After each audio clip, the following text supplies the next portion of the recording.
Welcome to round 4 of SAP 2024. I'm your chair. My name is Ethan. Keep in mind this is a silent round, so there will be no OA once the round concludes. So after everyone's done, just be done with the day, go and chill. And yeah, without further ado, on the motion this House prefers a world where religions did not compel its followers to self-sacrifice, I welcome the Prime Minister to begin this debate. Here.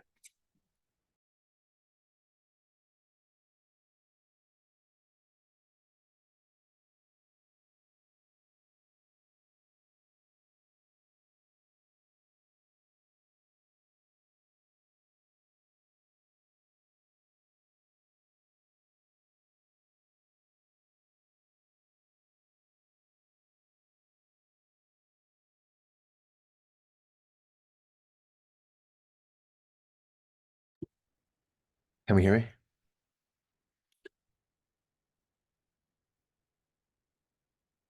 Am I audible? Yeah. Okay. Um,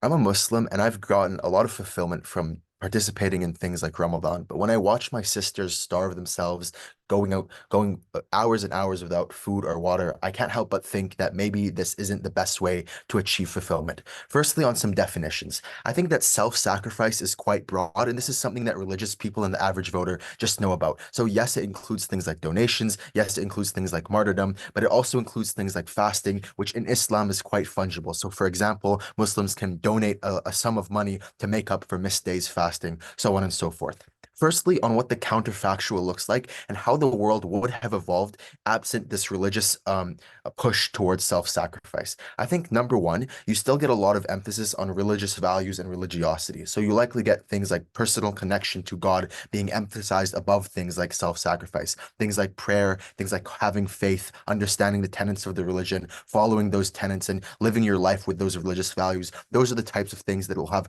more value than self-sacrifice. Secondly, and very importantly, is that the religions are still likely to be very pro-social. They're still likely to invest in things like charity and community organizing to a reasonable degree. Three reasons why this is likely to be the case. Firstly, to be a religion that is successful, you need to attract members. And at the point that you want people to see you as a good, pro-social, member of the community, you need to help give money to the needy. You need to do good things. You need to demonstrate to the community and demonstrate to the people that you attract that this is a righteous cause worth joining. Secondly, is that helping people at the bottom and helping people, who are in need feels fulfilling, especially to members of that religion. It makes them feel like they're part of something greater than themselves and they're serving a purpose, a creator. And this is a great way of building and maintaining social networks and helping others. Thirdly, is that overly individualist religions are more likely to die out over time because you lack those same social networks, you lack those same fulfillment mechanisms and those same charity mechanisms, which means that people are less likely to join, people are more likely to leave, and people are not getting the support that you want to have inside a religion. So you're still likely to get pro-social mechanisms, and you're still likely to have all the religious stuff. Before I go on, the point. Yeah, so if religions will be the same on either side of the house, what's the crucial difference in golf?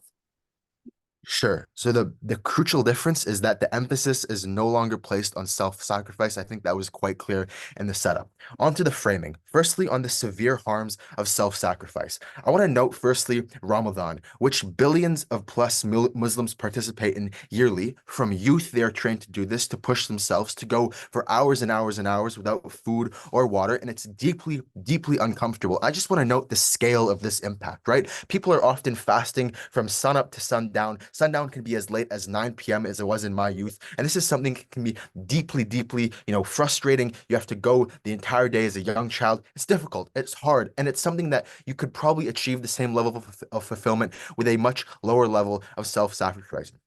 On martyrdom, this increases the propensity of things like terrorism and recruitment, and it increases the ability of these types of organizations to push people to do extremist actions that we think are bad. I think that you do not need to have the emphasis on martyrdom to have a successful religion or to have a fulfilling religion. There are other examples of religions that do these sorts of things successfully. I think even if you look at things like charity and alms and loans, there's a high barrier to entry. Often people can't afford to be giving this money. People can't afford to be, parting ways with all of this money. I think that this money is likely not to be used very effectively. Now, note here that this self-sacrifice often has to be large. It has to be very visible. For it to be a successful social signaling factor, it needs to be large. It needs to be something that people can look at and say, yes, this person is self-sacrificing. This person is doing something major. That means you have to do something big. You have to do something large. And in extreme cases, when you're part of an extreme religion, for example, Mormonism, where you have to donate 10% of your entire income to the church, or in some sects of Islam, where you're encouraged to do things like self-harm, to memorialize certain religious figures. There is no opt-out. You were born into this religion. You have no ability to move yourself from this religion. There's normative pressure, informational pressure, the family around you, the community that raised you, all of your friends, all of your society is pushing you into believing this religion. Often you're surrounded by people who believe in this religion and who will look down upon you. Your social support is ruined if you ever leave this religion. You have no opt-out. There are severe harms. This is something that we cannot stand for. Two arguments. The first argument is about why this creates an asymmetric access to holiness and status, and why we think that is fundamentally unjust. I think firstly is that your self-sacrifice is often seen as a signal of the strength of your faith. Not only that, it is seen as necessary. In Islam, it is one of the 5 pillars of Islam, both to donate and to participate in Ramadan. The problem with this, however, is that privileged individuals have much more access to demonstrating these large displays of self-sacrifice and doing so in a way that gets them that religious legitimacy and gets them that authority. We think that's not very good. Rich people who can, don't have to engage in manual labor jobs, who can afford air conditioning, who can afford to sleep in, don't really have to go through with the worst harms of Ramadan. They don't have to, spend the whole day thirsty and starving. It's much more easy for them to fulfill that requirement of self-sacrifice. I think self-sacrifice is much easier to do when you have a lot of money to give. It's a lower proportion of your income. It's a lower proportion of the resources you have, and you're much more able to benefit from what people think of you when you engage in that self-sacrifice, which means other people are less privileged by proxy. I think that the people who collapsed dehydrated during summer Ramadan in the Middle East were poor people, while the rich people who lived in their palaces got all of the benefits of the religious legitimacy. They got to benefit from the image of self-sacrifice, and they're not the ones who had to suffer the consequences. Second, on why community becomes less accessible. I think firstly, note that religion is, for a lot of people, a very important piece of their community. It is a meeting center. It is a place where you build values. It is a place where you share stories. It's a place where you can get people to babysit your kids if you need a night out.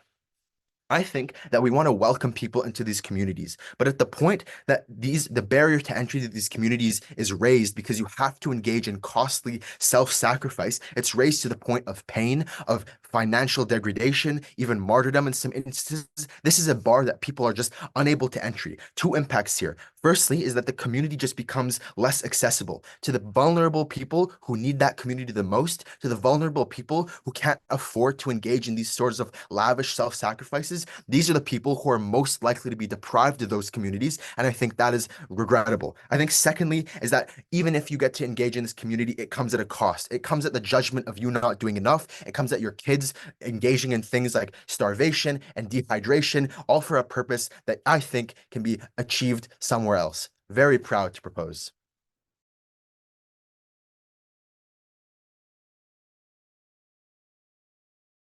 Thank you, Prime Minister, and I welcome the Leader of Opposition here.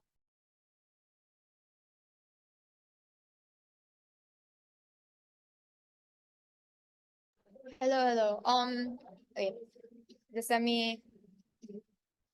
Okay, wait. Yeah, I'm gonna come. Wait now.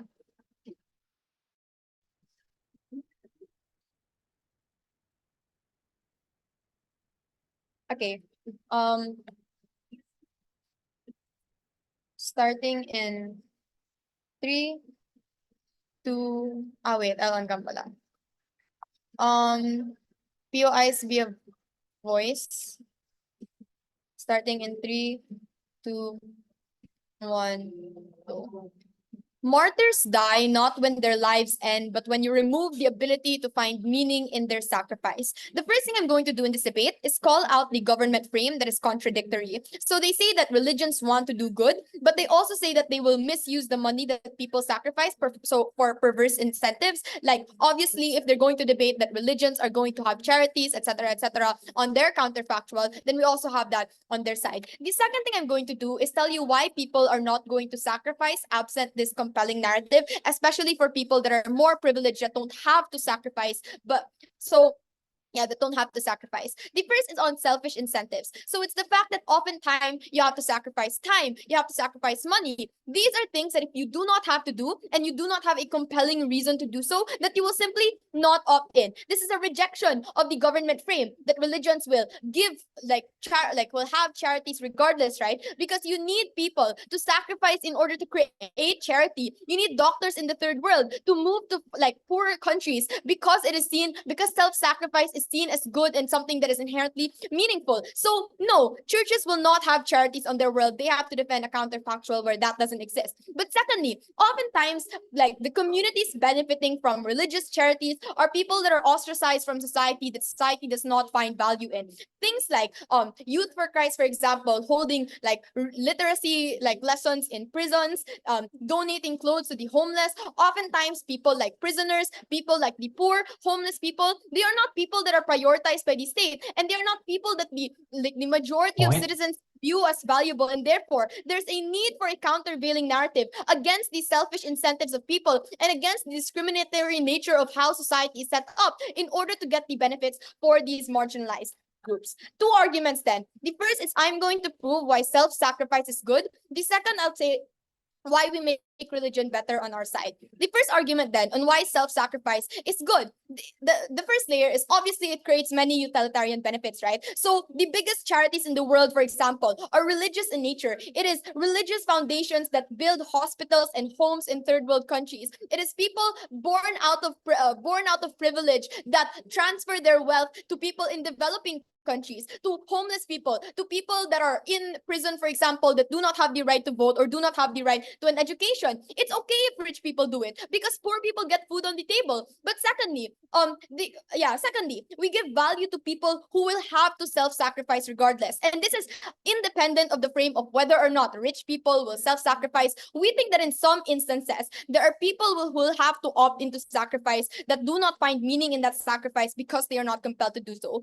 So, mothers who have to give birth, soldiers compelled to die for their countries. Oftentimes, there are other social narratives that exist to compel them to sacrifice, and these narratives do not speak back to them in the way that religion does. Mothers with postpartum depression lose hope in the idea of family. Soldiers lose sight of the idea of nationality when they see the blood of their friends and comrades spilled on enemy soil. It's the fact that this is an act that goes against human nature to sacrifice, but you can find solace in the fact that religion asks you to occupy these spaces and sacrifice for the greater good. It's the fact that you can believe that God is speaking back to you, that even if you don't have tangible returns in the form of money or appreciation, you can believe in reparations in the form of heavenly bliss. The fact that a utopia of the pearly gates is waiting for you if you fulfill the request of the church to sacrifice. But then thirdly, why do we think the church is the only actor that can compel people to do this? Because one, churches often fill in the gaps where institutions don't. So it's the fact that the state doesn't prioritize welfare for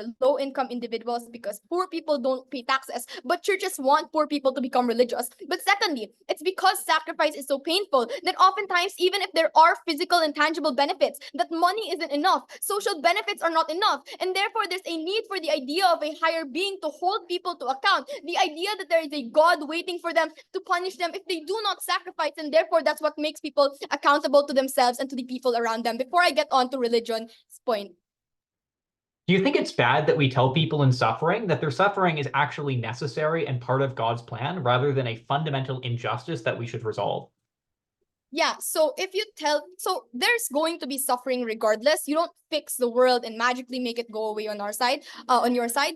On our side, we tell people that this suffering is okay because at least they will be rewarded in the comfort that God will repay them when they die. We think that's okay in the short term. But secondly, but also there are other reasons why people are going to want to make the world better, selfish incentives and whatnot. At least in the short term, we make people believe that their lives have meaning regardless if it is bad. But secondly then, why we make religion better on our side? And I want to note the first argument here, the first layer that is very important. It's that narrative of self-sacrifice are inclusive. It's the fact that there are many broadly accessible ways for you to self-sacrifice. So giving alms, even if it's just 10 pesos, 20 pesos that you have as pocket change, change. It's acts of service. It's the fact that using government's language that everyone can fast. It's a humanizing factor in religion. The fact that women can leverage the fact that they also fast, that they opt into motherhood as sacrificial to legitimize themselves within that religion and make themselves important, which is why the church, for example, values mothers and values women. It's the fact that this pressure is often applied progressively, which is a response, by the way, to government when they say that poor people don't have anything to give. We put greater pressure on rich and middle class individuals than poor people, which is why we have the story of like the woman that gave 2 copper coins and it's okay, it's better than all the wealthy landlords giving their entire riches because she gave more than what she had. It's the fact that the church wants to prove itself as benevolent, so obviously they will not pressure poor people into giving more than they can. They want to cater to the broad mass of poor individuals. It's okay if your sacrifice is little because at least you sacrifice and at least there's social good to it. Look at the comparative on Gov and look at the language that they use. They rely on dogmatic beliefs. They rely on prayer that are more exclusive. They can tell you that it's bad to be gay. What are gay people gonna do then? The second layer then is that absent the narrative that religions will have to find worse and more violent ways of perpetuating power. It's creating enemies of marginalized communities. It's creating witches where there are outspoken women, devils where there are people of color. You have to perpetuate these narratives when they are questioned regarding their existence because there is no longer visible social good that the church is doing because it's in the interest of religions as institutions to perpetuate themselves. Again, the church will not have charities, guys. If you don't compel people to sacrifice, to like serve in the charity of the church, they're not going to move to developing countries. They're not going to give poor people money. So the church will not be able to have access to these things. What they're going to do is say that we are the moralizing factor that protects you from devils, from witches, etc., etc., and that is harmful in and of itself. We think that at the end of the day, self-sacrifice is a much better narrative than the alternative, and that is why opposition has to win this debate. Thanks.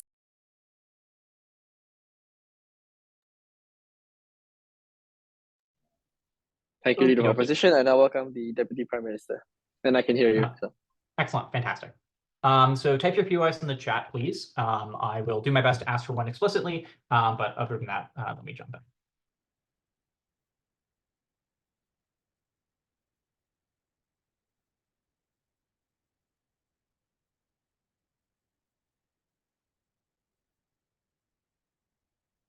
The margin in this debate is the specificity of the church having the right to compel people that a part of their religion, the part of their connection to God, a part of their obligations, which is a prerequisite for entering heaven, is that they are forced to do particular tasks. These obligations are not set up, as they say, by benevolent people, but rather by churches which want to have domineering power over their populace and want to create a structure in which they have the authority and you don't. This is why we see empirically, contrary to the characterization we get from opposition, that these are relatively large impositions into people's autonomy that have asymmetric access to people's ability to self-sacrifice. It is empirically true that the Mormon Church demands 10% of all of their members' income. It is empirically true that many sects of Islam require self-flagellation as a part of their practice. It is empirically true that people are meant to forego food during the days for 1 month out of the year. We think that all of these are large sacrifices demanded of people. And there are structural reasons why these sacrifices are likely to be quite large. First, there is a large signaling effect. In order for a self-sacrifice to be viewed as sufficiently pious, there actually needs to be a perception that the sacrifice is large and sufficient, which means if you actually feel like you're suffering, that is the metric by which you measure your piousness. And so something that doesn't feel like an inconvenience will not actually bring the degree of fulfillment. 2, a degree of imposition of perception of social control. That is, if a religion is able to demand a sufficient amount from their populace, that is an indication that this church is actually a connection to God, and this church has legitimate authority to actually speak because it can make their members actually take extreme actions in terms of decision making. 4, I think it also means that because people can't very often are born into religions and can't meaningfully opt out of them, this means they can demand quite a bit, and people are meant to believe from birth that these relatively extreme actions are quite normal, and because their only metric from all of their family and all of their community around them is that this is the expectation, it means the church can push this quite large before people are actually willing to opt out. So it's quite likely that's going to be relatively extreme imposition onto these people. The second thing then is on this puff about like asymmetry. I think it's relatively clear, and Humam tells you that even similar actions have an asymmetry in terms of the, like even if it's perceived as equal, there's a massive asymmetry in terms of harm. That is, even if everyone is fasting, and that is a perception of equality, the degree to which you're able to fast is fundamentally different, even though the action is the same. If I am a construction worker in Dubai, my ability to fast is much harder, and that is a much larger sacrifice for me as a person comparative to someone sitting in a cushy tower in an office, which means then that poor people who aren't able to go through the sacrifice, or the poor people who struggle more, feel like they're equivalently pious or even less pious than the wealthy people who are able to do the same action with ease. They feel like they have less of a connection to God. And note, this is a very large impact in this debate because this is one of the most proximate impacts to people. This means how they value and their fundamental relationship with the being which dictates how they perceive their afterlife. They have an existential fear that they're unable to enter heaven. We think this is massive in terms of the ability for people in this debate. Two, then, on this impact about charity. Note the clash here is about obligation. We give you a bunch of reasons why people are likely to engage in pro-social behavior and why people are likely to voluntarily donate to religions or churches on the comparative, or not even voluntarily donate in other mechanisms. That is, there's still likely to be a signaling that charitability is a valuable trait, that religions that are like pushing charitability are likely to be those which are more likely to be dominant and successful, which creates a Darwinistic effect that those who are able to accumulate the largest members are those which are capable of motivating their population in order to be charitable, even if though this isn't a fundamental obligation. But even if you don't buy this, there are a couple of reasons why these churches are likely to be bad on net in terms of how they spend their money, flipping a lot of the analysis from off. First, they are only going to spend their money structurally in ways that advantage their church. Note empirically, the spending of charities tends to be things like mission trips or expensive churches, things which are flashy and marketable, but don't actually give you the maximal amount of return in terms of your benefit, right? You want to do this to attract people, but not necessarily to actually improve their quality of life. Two, religious doctrine sets an absolute limit in terms of the capacity that you can benefit people. Note that the Catholic Church, when they build clinics in Africa, is not able to offer contraception because of religious doctrine, which means even if they provide some medical service, they are worse than building a secular church in that location on the basis that they can't meaningfully address the AIDS epidemic as a consequence, which means there's a fundamental limit. We think on the comparative, we think people are likely to spend money regardless, but the benefit is that they spend it in autonomous ways. The 10% of money which they were giving to the Mormon church is now being spent on their own behalf, and we think this is more likely to be spent in like productive ways relative to being dictated by a church who gets to spend it however they want for their own self-interested metrics. And even if people give less on net, we think this money is spent more efficiently, which means we outweigh it on that basis. Second argument then, refutation is on this stuff, in terms of other self-advertise. Note in status quo, they assert religious charities are the largest charities. This is empirically true, right? We think states and NGOs fill in large gaps in terms of the ability to address these issues. And we think that religions probably are not a meaningful tipping point in terms of the ability to get institutional change, because religions are not in the business of providing meaningful institutional change, but rather in the business of marketing. So we think fundamentally their ability to address these issues sufficiently is probably not massive in this debate. Second, then, on the value for those people who self-sacrifice. Their push is that people were likely to suffer anyway. Mothers will suffer, soldiers will die in war, and this gives them some degree of solace. I think this creates a very perverse incentive when the message that you're selling to mothers who are dying in childbirth, or the people who are fundamentally in pain because they are like suffering during childbirth, is that this is what God wants you to do, and this is a fundamentally just and moral act. Before I continue, any POIs from all? Okay. So what do you tell people who have to sacrifice anyway? Yeah, so this is what I'm dealing with, right? So presumably, we think that there's an incentive to address this suffering on the comparative when you have greater capacity to call this out as what it is, which is an injustice that's structurally inflamed in the world. We think at the point at which you can convince these people that their suffering is God's design, that this is a part of the universe, and that by suffering they are getting closer to heaven, this is when you entrench systems of oppression and make it much more difficult. The problem with gay people is that the Catholic Church convinces its members that not acting on their sexual beliefs and living under oppression is a sacrifice that brings them closer to God, and by not acting out and living a fulfilling life, that is what God wants for them. We think this entrenches systems and means that religions are actively working against the capacity to improve society on net. We think fundamentally then, also on the stuff about making religion better, we flip all this stuff by telling why there's a fundamental asymmetry in terms of access. Fundamentally then, we think that what this allows is it allows harmful religions which are relatively extreme, to justify extremism without being called out or without people being relatively aware. Radical groups are those which allow people to engage in behavior which is actively harmful to themselves. We think at the point at which the narrative of what a religion is fundamentally one of harming yourself and of self-sacrificing, the ability for people to call that out in egregious cases where there's active high degrees of harm in terms of sacrificing your life or in terms of giving up obscene amounts of your income, people are more likely to fall into those traps and less likely to have the capacity to call out. We think wit has very little margin in terms of actually creating harm, like benefit for charity, but entrenches systems of oppression. For all of those reasons, we are so proud to propose.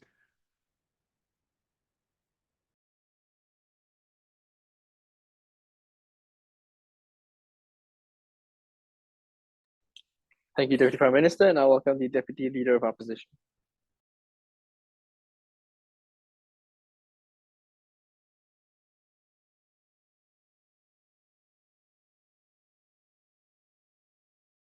Hi. Hello. Can I get if I'm both audible and visible? Yep, both. Okay, thank you so much. All right. Speech start in 3, 2, 1. We prefer a religion that pushes benevolence and social change than one that causes fear and paranoia among its followers. Two things I'll do in my speech. The first is I want to clarify how religions often frame the narrative of self-sacrifice. The second is I make a discussion on how we have better upward mobility in a world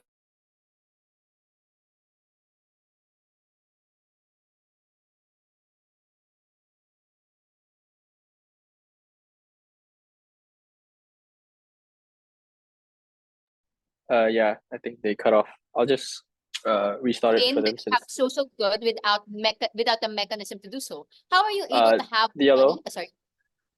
You Sorry. cut off for like you cut off for like a good 10-15 seconds. Are you okay like restarting? Sure.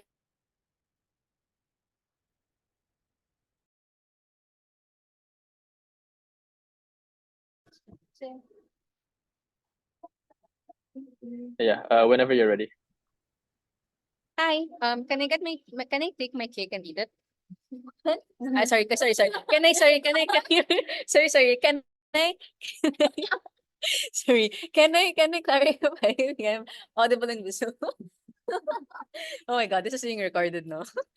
Yeah, audible and visible. Sorry. All right. Accidentally set the portion of my speech. All right. Just to clarify, I'm gonna restart my speech. Yep. Okay, thank you. All right. Speech start in 3, 2, 1. We prefer a religion of benevolence over one that causes fear and paranoia among its members just to continue its existence in the mortal realm. Two things I'll explain in my speech. The first is I'll explain and clarify how religions often frame the narrative of self-sacrifice and compel its followers. The second is on upward mobility and why this was better in a world where religions did this on its followers en masse instead of just forwarding it as an idea but not actually pushing it to its full extent. Before that, 3 points of strategy that I think has to be called out for government bench.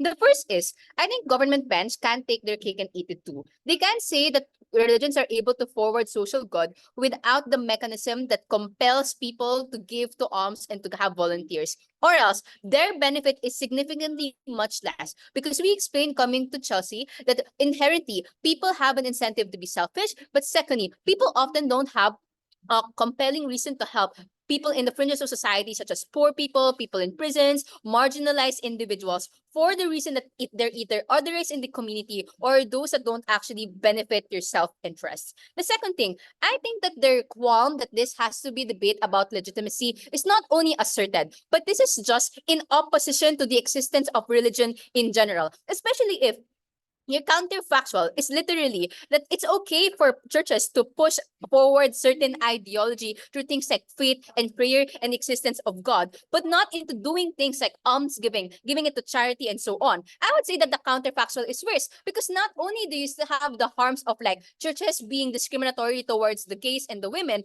now you have that and not the part that actually helps society, such as charity, or at least allowing people to have access to volunteer Christian soup kitchens and Islamic hospitals. The third thing is I want to just point out that government bench doesn't actually explain what happens on their side absent the idea that we have to have followers to opt into self-sacrifice. We already explained, coming from first speaker, that not only are there other factors that compel people to be selfish, but it's the fact that churches and religion in general serve as a way to fill in the gaps that institutions don't. It's the fact that they often go to places where NGOs and states do not reach, because that is where they are able to propagate more followers and spread more of their influence. And that being said, that is a clear benefit that comes from opposition bench. The first discussion point then is, how do religions often frame self-sacrifice,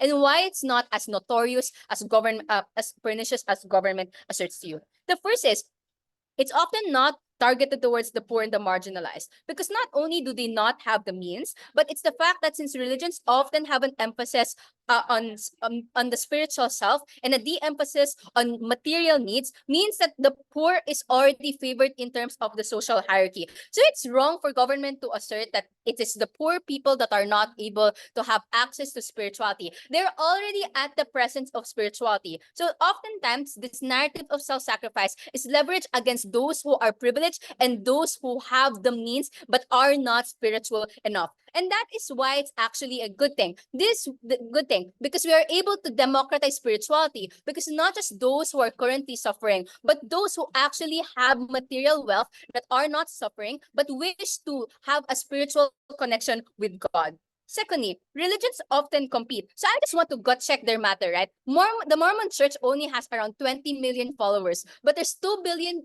members of the Catholic Church. The average, or oftentimes the more mainstream Catholicism, does not have an imposition of you having to give you all of your wealth, but oftentimes it's more of like, so long as you're able to give to individuals, you are able to get that. Or how even in Islam in general, they aren't very extreme in which they impose fasting. It's the fact that there are exceptions for people who are sick, for pregnant women, because they are sects are compete with each other to have more believers and more followers. You can't believe on the worst extent of government harms. That is why then I want to then use this point to section as to why we actually have better upward mobility. Because our worst case then is like, if people do not give as a lot of funds or a lot of their volunteerism, why is it still a massive benefit for people? Before that, POI.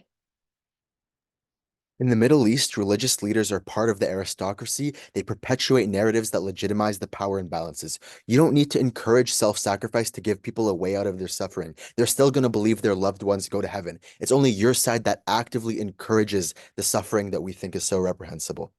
Yeah, but the problem is the aristocracy will still exist on government side, because you're not debating against the existence of religion that justifies aristocracy in the Middle East and Saudi Arabian family. But what you are against is the Catholic Church, for example, not being able to be the biggest charity in the world. It's about different religions that promote charity and like charity and volunteerism in developing countries like the Philippines, Malaysia, and Indonesia, that currently are able to get a lot of students, people like me, to school because I go to a Catholic institution. These are things that you take away on your side of the house, and you have to meaningfully engage to as well. Going back to the extension, why do we have better upward mobility on our side of the house? Especially if you're engaging on our worst case, where it is not strictly to the amount of money and volunteerism, so long as you participate in volunteerism. The first is that we lessen the burden. It's the fact that people do this en masse that we get less donor burnout, because there's more of them in number. It's the fact that volunteers do not get tired as much, because it's not just 1 or 2 doctors that go, it's the fact that 10 or 20 go, because more and more of them are compelled. That means 2 things in particular. The first is the people who will help on government side of the house, or will do social good anyway, will not suffer in the pursuit of doing social good or in the pursuit of wanting to go to heaven. But secondly, we just get more of our social benefits without it harming people on net. It is actually on government side of the house where you actually need to harm more people to do more good. Because if there's less people that donate, that means they need to make more donations for their donation to be meaningful. Versus on our side, it's the fact that even if you give $1 or $2, it's the fact that 1,000 other people or 2,000 other people are going to do it, and that means then that your dollar is now involved into making a school. Versus on your side, where that dollar doesn't go to anything because it wasn't enough to make that school. The last thing then is whether or not churches engage in more flashy attributes. The first is what attracts more followers. It things that meaningfully benefit them. So it's not the fact it goes to planes and such. It goes to schools. It goes to to soup kitchens. It goes into food aid, which is what is true and what has happened in the status quo. But secondly, it's the fact that since these institutions are large, there's more scrutiny from things like the media. It's the fact that followers themselves, since they were grown to lean towards being more altruistic and giving their alms, means that there's more people scrutinizing it, versus on the government side, since it's not really a forwarded idea, not much more people focus it, and that's how you get the harms of government bench. For all those reasons and more, very proud to post things. Very sorry for that internet connectivity issue. Thanks. All right. Thank you, Deputy Leader of Opposition, and I welcome the government whip.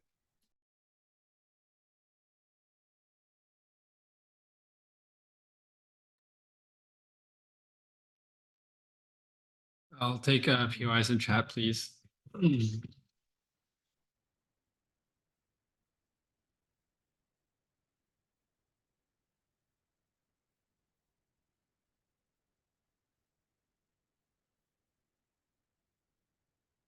Is it theft if an organization that I belong to threatens to lock me up and torture me if I don't give them money?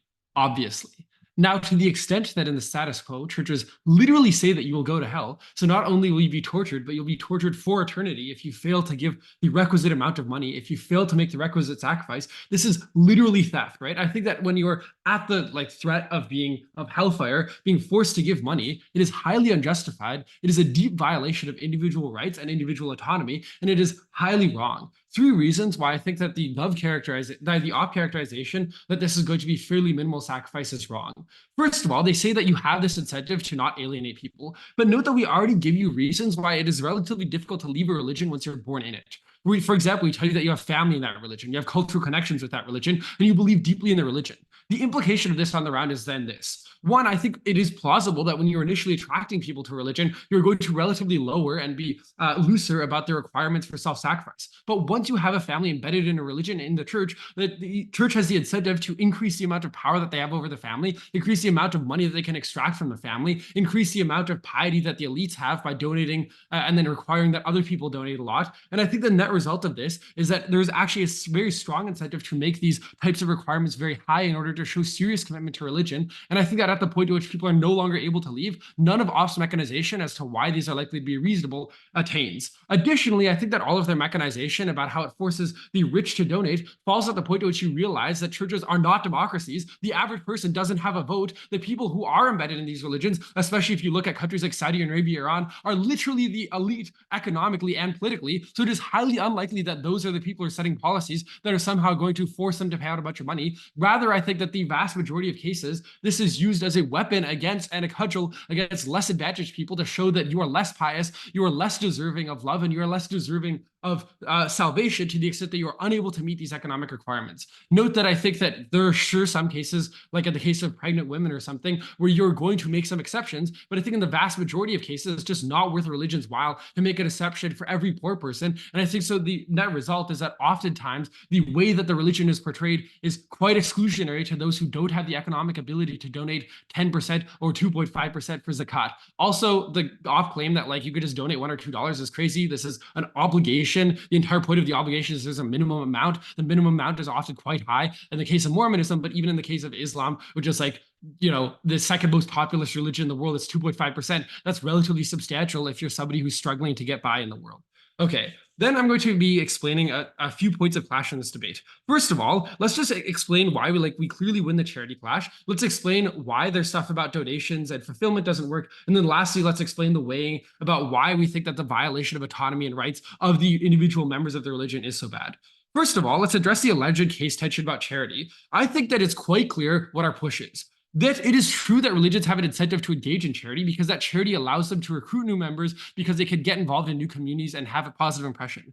But note that that same incentive that causes them to engage in charity also causes them to engage badly. So what this means is on either side of the house, they have an incentive to give money, but on either side of the house, when they give that money is oftentimes dedicated towards showy monuments. It's oftentimes dedicated towards communities that don't need that much help, but rather have a lot of possibility for conversion. And so then our net result is that it is highly likely that the money is actually not used that well. well. Why is the counterfactual good for us? Note that the op analysis here is very shallow. They debate brain and say, no, people are just selfish, but they give no real analysis as to why people are selfish. This is false. People are embedded in a social system and communities that they care about other people. They have communal values, and this means that they're likely to donate. A few reasons why this is the case. First of all, I think that people just have empathy. At the point at which you're a rich person and you see that there's homelessness, I think that it is highly implausible for op to characterize that you won't donate any, you won't care at all. And I think that there are massive publicity campaigns from regular non-religious charities to try to get donations and to try to elicit those feelings of sympathy. Second of all, I think that people want to feel and look good. So I think that even in a case where religion isn't obligating you to donate, there still is some social incentive to donate because you'll be seen as better. Note that I think that there's a difference here because I think that in the status quo with religion, there's a push factor. If you don't donate, you're being actively bad. I think there's still a strong incentive to donate on our side of the house, but those who aren't donating aren't seen as being less pious or somehow not sufficiently religious.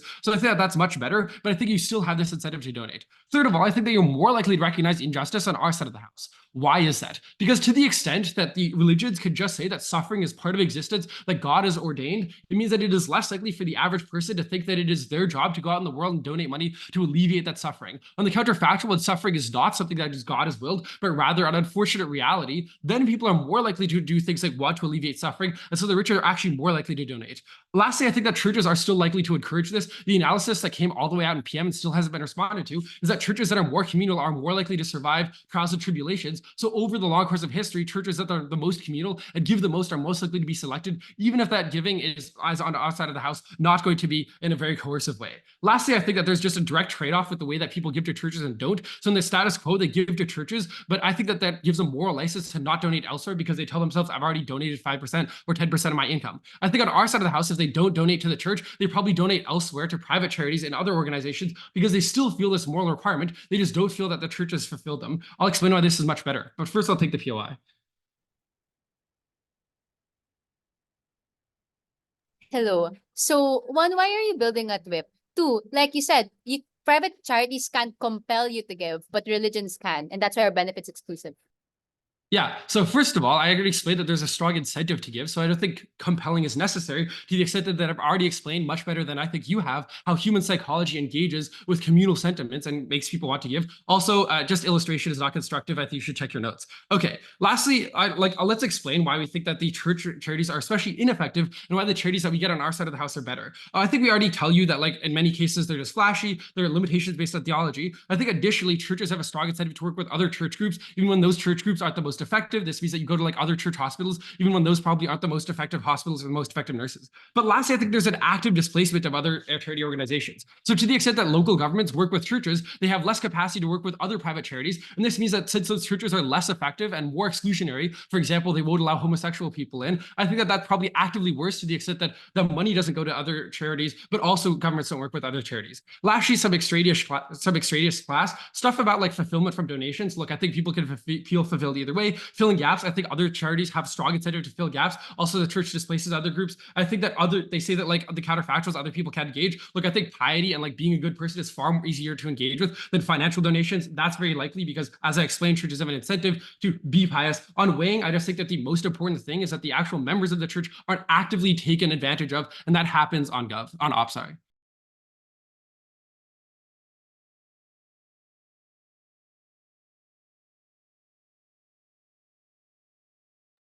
All right, thank you, Government Whip, and I welcome the Opposition Whip.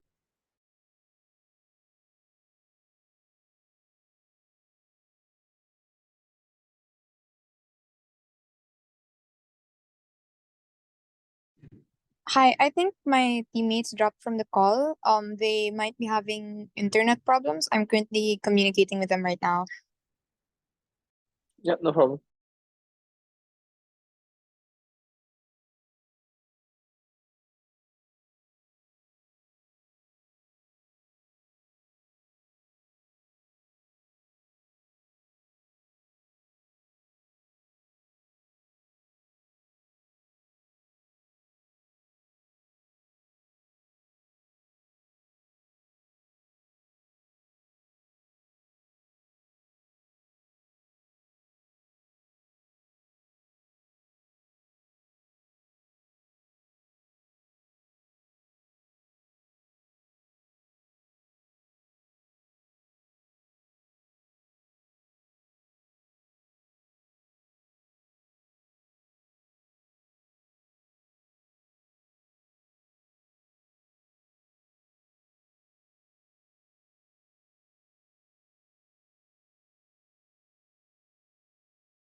Yep, no problem.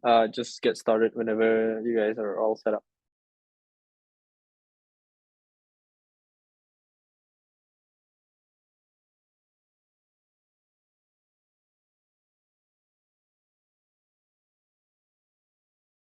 Hi, can I get a confirmation if I'm both visible and audible? I'm so sorry for the delay. Yep, both.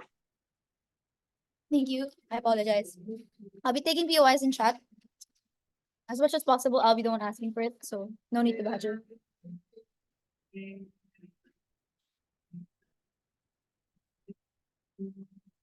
Starting in 3, 2, 1. Two callouts before my issues. The first is I want to talk about what truly is the counterfactual because Gov can't just constrain this debate to where they like it. The first thing I want to talk about is that this is not just a lack of emphasis on their side of the house. Sure, there may be a disincentive for individuals to self-sacrifice, but it's not just that, right? It's the fact that more or less likely religions will opt into enforcing dogmatic beliefs. It's the fact that religions will enforce rules and dogmas more strictly, given the fact that there's little to no enforcement or little to no emphasis on individuals wanting to sacrifice. But the second thing they note is, and they try to pull this out of whip, they say that, private charities are still going to be existent, which means to say that individuals will still want to exist, will still want to give back on their counterfactual. Two problems. The first is that we already explained from Chelsea that religion is not is the only actor in this debate who can probably compel a large mass or large following to do this. But two, private charities aren't obligatory. So this means to say that most individuals probably won't even be incentivized given the fact that there's no obligatory nature to this. So this means to say that the counterfactual is not just that there is the emphasis on self-sacrifice, it's also that these religions will probably want to endorse and promote dogmatic beliefs that are exclusionary and something that Chelsea already explains in the first speech. Second thing I want to talk about is on capitalization, because they say that, we are able to capitalize on individuals, we're going to be glorifying their suffering, we're going to be romanticizing resilience. Two problems to this. The first is that obviously you cannot capitalize on individuals who have nothing left to give. It's the fact that most religions probably want to help the poor more. It's the fact that the actors in this debate and the individuals who want to be incentivized by self-sacrifice are individuals who have more to give in comparison to a poor person who probably can't live without the 10 cents within their pockets. But two, don't buy the false matter coming from GovWhip, right? There's no minimum amount when someone hands you a basket in the Catholic Church asking for money. You can simply just refuse it. It's the fact that most individuals in the median scale of these instances aren't necessarily forced and are obliged to comply with this instance, but it's just the fact that there's this overriding narrative that still allows individuals and still implicitly obliges individuals. So it's not a forced, I will get your money, forced theft that they say coming from GovWhip. It's the fact that there's overriding and implicit narratives that would want you to do so. But even if you don't buy that, these things still amount to moral goods, which is something that both Alex explained. But even if you don't buy that, right, and you say that, opt-out is not likely, we think it's fine because you're only restricting the autonomy of the rich. You're only restricting the autonomy of individuals who actually have more to give in comparison to the poor. Because the only thing they say is that, rich people would still want to donate. But sure, yeah, even if they still want to donate, what about the rich people who have more to give but can't donate because there's no existing narrative that obliges them to do so? We think that's just a world that's worse, and you don't necessarily get to co-op your benefits from GovWhip. Do not believe the rebuilding that they do at GovWhip. First issue, I want to talk about where religions are better off because the Gov push was incredibly flimsy. They only say that they're able to be more accessible and welcoming to individuals, while we say in opposition that we're at least being able to uphold values that are utilitarian goods. How do you ought to weigh this? The first is that the likely counterfactual, right? Absent the emphasis, there is no incentive to mask perverse actions as utilitarian goods because there's no emphasis or there's no individuals who are more or less likely want to care about the narrative of sacrifice. So when DPM says they're going to spend it on perverse incentives, it's actually the flip side on their side of the house because it's likelier for these religions to mask their perverse incentives because nobody cares about donation or nobody cares about the alms giving. So this means to say that the way in which religions are going to promote their perverse incentives is just worse on government bench overall. But the second thing I want to note is that they're probably going to rely on prayer and dogma. You rely on rigid you rely on rigid scriptures, you rely on individuals trying to conform to these dogmas that they don't necessarily prove to be unexclusionary. So their benefit of being accessible and being welcoming to individuals, it's actually not true. We explain why the nature of self-sacrifice as a whole benefits individuals who have more to give. So this means to say that this also benefits the individuals who don't have anything to give. They don't necessarily prove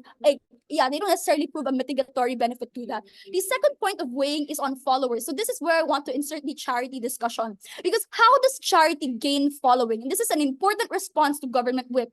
Charity only happens and charity is only sustained when there is a continuous pumping of individuals who are willing to contribute to that tangible cause. So this means to say that the small amount of volunteers that are able to donate on government side of the house will more or less likely, one, burn out, or two, will have little to no resources to give at the point in which they're fully drained out of the values that they want to do so. The only thing they say is, oh, you can't sustain this. But again, people aren't disincentivized to contribute. People are disincentivized to contribute to your cause. So this means to say that the amount of individuals who are probably going to be limited are not going to sustainably give to the church in the end of the day. But the second thing I want to talk about is that religions would still have the incentive to be good, right? It's not as if they're going to be cashing grab. They're not going to be stealing the money of these individuals because of the fact that there's religious responsibility, because of the fact that the emphasis and the sacrifice is literally emphasized within their communities. So this means to say that they have the incentive to not be perverse.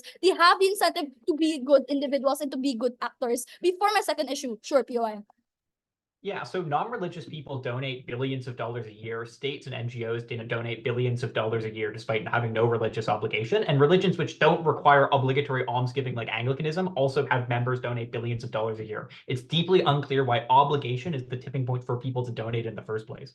Okay, thanks. The problem is on extents, right? It's the fact that 2 billion Catholics literally subscribe to the Catholic Church. It's the fact that so many individuals find moral reprieves in religion. This is something that you do not get from NGOs, nor do you get from the state. So even if individuals would want to donate, it's not obligatory. It's not a force that is reckoned upon with you. But if it's a continuous narrative that is being fed to you at birth, the likely comparative is that you're being raised to think about utilitarian goods. You're being raised to think that sacrifice is something that's important as an individual. Second issue, really quickly, how do we help the marginalized? And I want to make this very, very clear. Sacrifice would either happen either way to individuals who are marginalized. So things like childbirth, things like being a soldier, these will still happen. They don't prove at government side how they're able to morally reprieve individuals doing the sacrifice. Because not only do you de-emphasize it, you leave individuals feel unfulfilled by the sacrifices that they have done. In opposition, you're able to give moral reprieves to these individuals who will have to do these either way. They don't necessarily prove as to why these structures will stop them from sacrificing, which means to say that it's safe to assume that most individuals who are marginalized would still opt into sacrifice at the end of the day.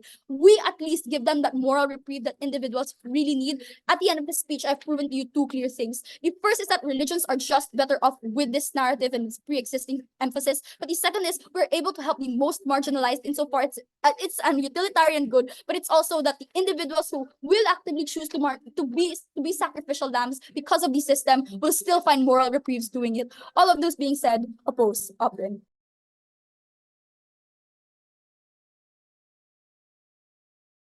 Thank you, reply.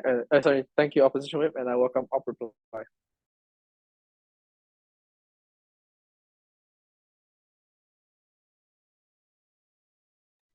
Hello. Yep, audible and visible. Thank you so much. All right.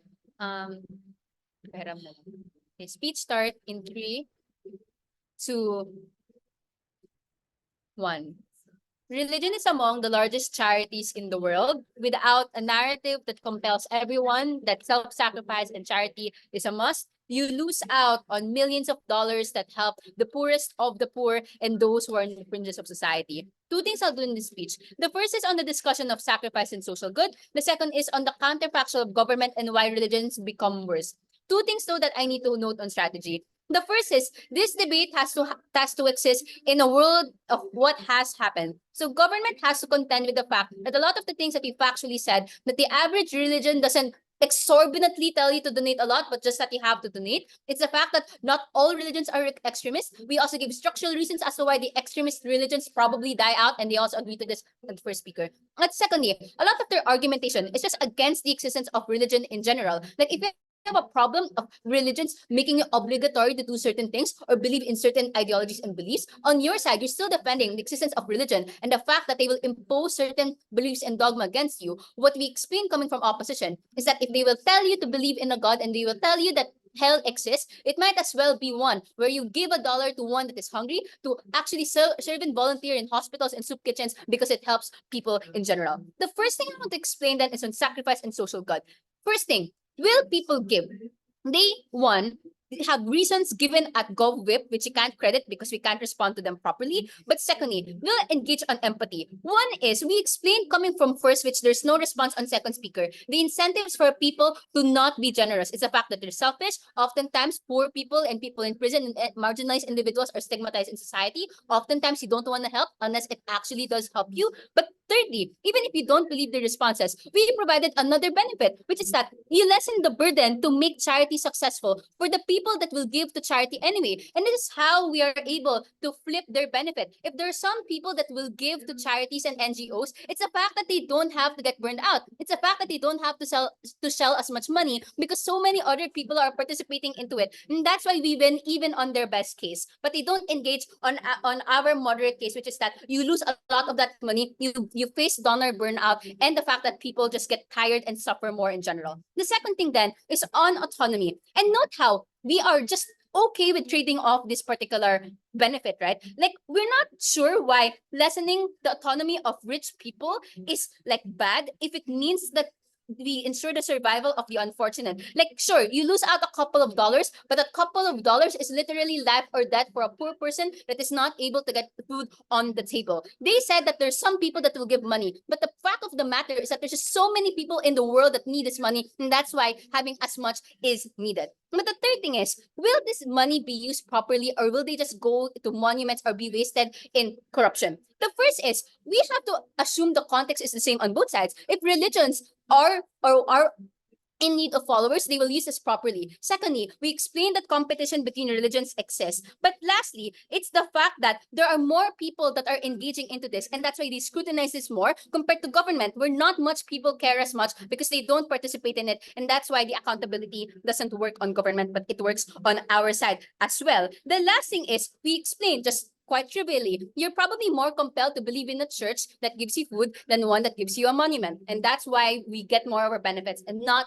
as much of the pushback of government bench. But the last thing is, we explain that self-sacrifice and it being glorified is good, insofar as there's some people that will be forced to self-sacrifice anyway because of their lot in life. Government doesn't have a response to this, and that's why we already win. The last thing then is on the counterfactual. The first thing we explain is how mere dogma is limiting. It's a fact that self-sacrifice such as fasting and giving alms is accessible to minorities, to women, to marginalized individuals that can leverage the fact that they can do these things. But secondly, the fact that the church on their side will rely more on fear-mongering because they don't have the money to fund charities and to justify their existence through social goods such as food stamps and hospitals, that they now have to rely on fear and actively creating and otherizing a group of people to continue its existence and justify the wrath of God. For all those reasons and more, we're very proud to post things.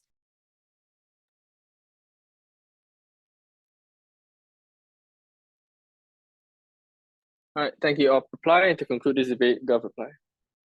Okie dokie. Just checking I can be heard properly. Yep. Fantastic.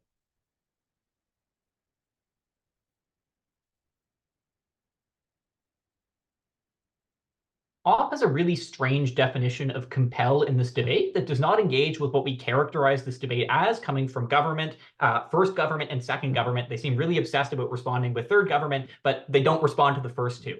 There is a massive difference in this debate between obligatory almsgiving and voluntary almsgiving. There is a difference between the Catholic Church saying you need to give 10% of your income or else you're kicked out of the church, or Islam saying you have to give 2.5% of your income in zakat or you are going to hell, and saying it is nice when you donate, but it is not compelled and it is not obligatory. The thing about passing alms around at church, in the Anglican Church, or even the Catholic Church, which has no obligatory almsgiving in this debate, is that it is a voluntary activity which we frame at the very start occurs on our side of the house. We think that there is no metric. We think there is still a degree of voluntary giving. It is the only difference in this debate is obligatory giving. They don't engage with that characterization, and I think on that basis lose the debate.